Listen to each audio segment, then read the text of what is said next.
नमस्ते पूज्य गुरुजी ओ गुरुमा वृंद ओ मोर सहपाठी छोट बड़ भाई और भौणी मैंने मु किरणज्योति मल्लिक तृतीय श्रेणी छात्री अटे।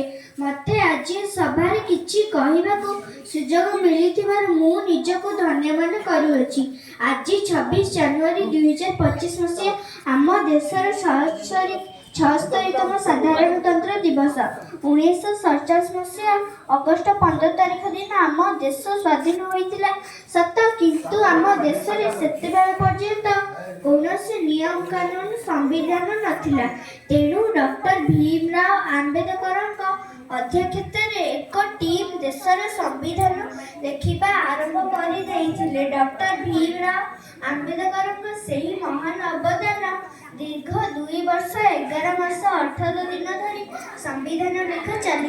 शेष 1949 मसीहा नवेम्बर 26 तारिख में संविधान लेखा शेष होइथिला, किंतु आमर संविधान 1950 मसीहा जनवरी 26 तारिख ठारू कार्यकारी होइथिला। सेही दिन ठारू आमे जनवरी 26 तारिख को गणतंत्र दिवस रूपे जानी आसीछु। गण अर्थ लोक, तंत्र अर्थ शासन। सेही दिन ठारू आम देश भारत को सर्वनिरपेक्ष राष्ट्र रूपे आमे जानी आसीछु। आज आमे शपथ नेबा आम देश भारत को महान करी गढ़िबा। मु एति कहि मो वक्तव्य शेष करछि। जय हिंद, जय भारत।